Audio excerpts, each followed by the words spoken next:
ছেলের আবদারে বানিয়ে নিলাম নবাবী সেমাই।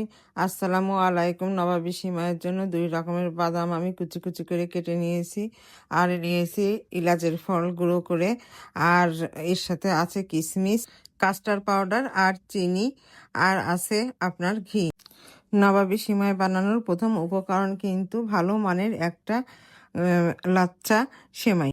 আমি হাফ কেজি পরিমাণ ঘন করে নিয়েছি দুধ জাল দিয়ে, তার মধ্যে দিয়ে দিলাম খানিকটা চিনি। আমি যেহেতু হালকা মিষ্টি খাই সেজন্য অল্প করে চিনি দিব।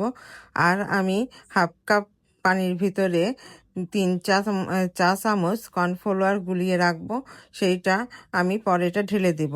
আর হাফ কাপ পানির ভিতরে আমি 4 চা চামচ উঁচু করে গোটা দুধ উষ্ণ গরম পানি, হাফ কাপ উষ্ণ গরম পানির ভিতরে দিয়ে মিশিয়ে নিব। নিয়ে এটা একটা সাইডে রাখবো। এই দুধটার ভিতরে এলাচের গুঁড়োগুলো সব দিয়ে দিব। দিয়ে দুধটা যখন ফুটতে থাকবে তখন আমি এই তরল দুধটা ঢেলে দেব। আর যে কাস্টার্ড পাউডারটা আমরা রেডি করে রাখছিলাম সেটাও এর ভিতর ঢেলে দেব। ঢেলে দিয়ে অনবরত নাড়তে থাকবো। নাড়তে নাড়তে এটা ঘন হয়ে আসবে। যখন এটা ঘন হয়ে আসবে এই পর্যায়ে আমরা এটাকে নামিয়ে রাখবো। এবার চুলায় একটা প্যান বসিয়ে সেখানে আমি দিয়ে দেব খানিকটা ঘি। এই ঘিয়ের মধ্যে 2 রকমের বাদাম দিয়ে আমি ভেজে নেব।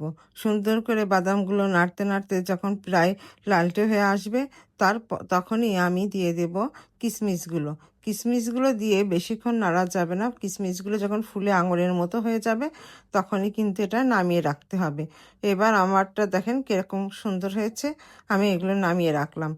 এরপরে এই প্যানে আরও খানিকটা ঘি দিব। দিয়ে এবার আমি সেমাই দিয়ে দিব। এখানে আমার 200 গ্রাম সেমাই আছে এই প্যাকেটে। এই সুন্দর করে ভেঙে নিয়েছি। এবার এটা ভাজবো।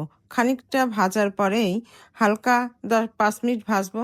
ভাজার পরেই আমি দিয়ে দিলাম চিনি। চিনি আপনার স্বাদ মতন দেবেন, না যেহেতু আমি হালকা মিষ্টি খাই আমি অল্প দিলাম। চিনি দিয়ে এটাকে নাড়তে হবে। নাড়ার সময় দেখবেন সেমাইটা একটু ভারী হয়ে যাচ্ছে। যখন সেমাইটা ভারী হয়ে যাচ্ছে সেই পর্যায়ে খানিকটা গুঁড়ো দুধ দিয়ে দিবেন। 200 গ্রামের জন্য আমি 8 চা চামচ গুঁড়ো দুধ ব্যবহার করেছি। দিয়ে এটা সুন্দর করে নাড়ছি। এই দেখেন কত সুন্দর হয়েছে। এখন এটা আমি চুলাটা বন্ধ করে এটা নিচে নামায়ে খানিকটা নাড়বো। নাড়ার পরে তারপরে একটা প্লেটে আমি তেল ব্রাশ করে নিয়েছি। নিয়ে এখানে অর্ধেকটা সেমাই আমি ঢেলে দিলাম। এবার এই সেমাইয়ের উপরে আমার বানানো দুধের ক্রিমটা এবার দিয়ে দিলাম।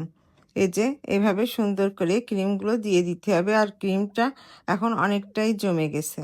এই ক্রিমটা দেওয়ার পরে আবার আমরা দিয়ে দিব সেমাই। বাকি সেমাইটা এর উপরে দিয়ে দিলাম। সেমাইগুলো সম্পূর্ণ দেওয়ার পরে আবার আমরা গুঁড়ো দুধ ছিটিয়ে দেব।